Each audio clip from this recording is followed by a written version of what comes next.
ब्रह्मा जी जब चलने लगे तो करिय स्तुति ब्रह्मा चले हरि दिन उड़हार।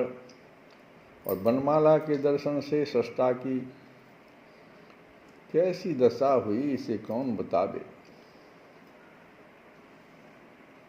ब्रह्मा जी के भीतर का अनु अनु पुकारता जा रहा है कि धनी बछड़ा धनी बाल जिन्हीं ते दर्शन पायो, उर्मेरो भयो धन्य कृष्ण माला पहिरायो। इधर से कृष्णचंद्र भी अपने अनंत ऐश्वर्य के आवरण को वहीं पूर्व की भांति बाल्यावेश रस सिंधु की उर्मियों में ही डुबाकर उन्मुक्त विहार करने लग जाते हैं, उन लहरों में ही अवगाहन करने लगते हैं और उन गोवत्सों की प्रतीक्षा में झांकने लगती है। 1 वर्ष पूर्व जैसे उस दिन गोवत्स अन्वेषण के प्रयास से उनके सुंदर भाल एवं शुचिकरण कपोलों पर प्रस्वेद बिंदु के दर्शन होने लगे थे, ठीक वैसे ही शोभा से श्री कृष्णचंद्र का मुखचंद्र रंजित हो उठा। किंतु अब तो पट परिवर्तन हो चुका था, दूसरे दृश्य की अवतारणा अपेक्षित है। अतएव अविलंब वे सर्वथा सामने के ही तृण संबलित सुविमल भूभाग की ओर देखने लगते हैं और तुरंत उन्हें दिख जाता है क्या, ओ यह रही गोवत्स राशि। उस समय जो खोज रहे थे वह गोवत्स राशि फिर दिखाई पड़ गई। नव तृणांग अंकुरों का आस्वादन ले लेकर ये मेरे वत्स समूह परमोल्लास में भरे कितने हर्ष से संचरण कर रहे हैं। पितामह के द्वारा स्थानांतरित किए हुए किसी निभृत गृहगह्वर में स्थापित वे गोवत्स तुरंत वहाँ कैसे आ गए, इसमें कुछ भी आश्चर्य नहीं। इतना ही जान लेना पर्याप्त है कि एक ओर पितामह रंगमंच से अदृश्य होने चले और दूसरी ओर ब्रजेंद्र नंदन श्री कृष्णचंद्र की औचित्य महाशक्ति योग माया ने उन अनंत गोसब शावकों को उस मृदु तृणमयी भूमि पर उपस्थित कर दिया, उन पर से अपनी छाया अपसारित कर ली और वह वत्स समूह पहले के समान ही सर्वथा 1 वर्ष पूर्व की उस क्षण की मुद्रा एवं स्वभाव में अवस्थित होकर ही वहाँ घूमने लग गया। इतना ही नहीं, वे असंख्य गोप शिशु भी वहाँ तन्या के पुलिन पर उसी प्रकार विराजित कर दिए गए। भाव समाधि से जागे हुए तब उन शिशुओं के नेत्रों में भी वैसे ही उनके कन्हैया भैया भराए, सर्वथा वैसे ही वे देखने लग गए। अरे वह देखो, वहाँ है कन्नू उस तमाल श्रेणी के अंतराल में, साथ ही पुलीन का सूक्ष्मतम अंश तक पूर्ववत साज श्रृंगार से सुसज्जित हो उठा। वे श्रृंग वेणु बेत्र छीके, वे कमल पत्र कमल दल आदि से निर्मित भोजन पात्र और तो क्या विविध फलों से निकाले हुए दूर निक्षिप्त हुए छिलके तक सभी वस्तुएं ज्यों की त्यों यथास्थान व्यक्त हो गई। अब एक बार वहाँ का समस्त वन प्रांत मुखलित हो उठता है। श्री कृष्णचंद्र के सुमधुर बंशीधर से तृण चढ़ते हुए उन असंख्य गोवत्सों के कर्णकुटों में भी यह झंकृत जा पहुँचती है। वास्तव में इस समय बंसी बजी ही है उनके उद्देश्य से, उनका आह्वान करने के लिए, उनको एकत्र कर लेने के लिए। अपने चिरपालक के संकेतों से वे सर्वथा परिचित भी हैं, इसीलिए क्षण भर का ही विलंब नहीं होता। ओह अर्धचर्वित तृण अंकुर मुख से फेंक कर वे सब के सब श्री कृष्णचंद्र के समीप आकर उन्हें वेष्टित कर लेते हैं और तब ब्रजेंद्र नंदन भी उनको लेकर जहाँ 1 वर्ष पूर्व वे अपने सखा गोप शिशुओं के साथ वन भोजन के परमानंद में विभोर हो रहे थे, उस यमुना पुलिन पर ही चले आते हैं।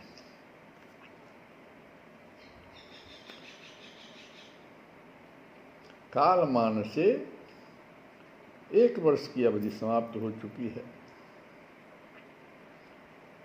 इतने समय के पश्चात वे गोप शिशु अपने जीवन सर्वस्व प्राणाधार से कृष्णचंद्र से मिल रहे हैं, किंतु उन्हें तो यही अनुभूति है कि आधा क्षण बीतते न बीतते उनके कन्हैया भैया गोवत्सों को ढूंढकर साथ लिए वहाँ उनके समीप आ पहुँचे हैं। वर्ष व्यापी श्री कृष्ण वियोग की गंध तक उन्हें नहीं मिली, क्योंकि योग माया शक्ति के अमित प्रभाव से उनके ज्ञान का वह अंश आवृत हो चुका था। ऐसी कल्पना उदय होने तक के द्वार रुद्ध कर दिए गए थे। काल जनित अवश्यम भावी परिणाम पर भी योग माया ने अपनी तूलिका फेर दी थी। बालकों की भोजन सामग्री, मोदक, शाक, व्यंजन आदि भी पर्युषित न हो सके, सर्वथा अविकृत रहे, ज्यों के त्यों वे सब के सब हैं। पुष्प पल्व रचित भोजन पात्रों की चमक तमक भी वैसी ही है, यहाँ तक कि उनके मुख के अर्धचर्वित ग्रास का स्वाद भी वैसा ही बना है। कोई चिन्ह नहीं जिसके आधार पर वे इस विषयों पर वियोग का आभास पा ले सके। फिर भी इसमें विस्मय के लिए कोई स्थान नहीं।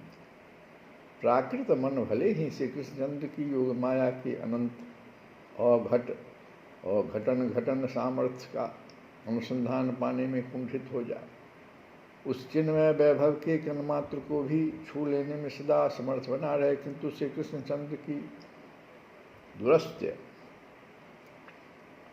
दुरत्यय गुणमयी माया शक्ति के प्रभाव से तो वह चिरपरिचित है ही।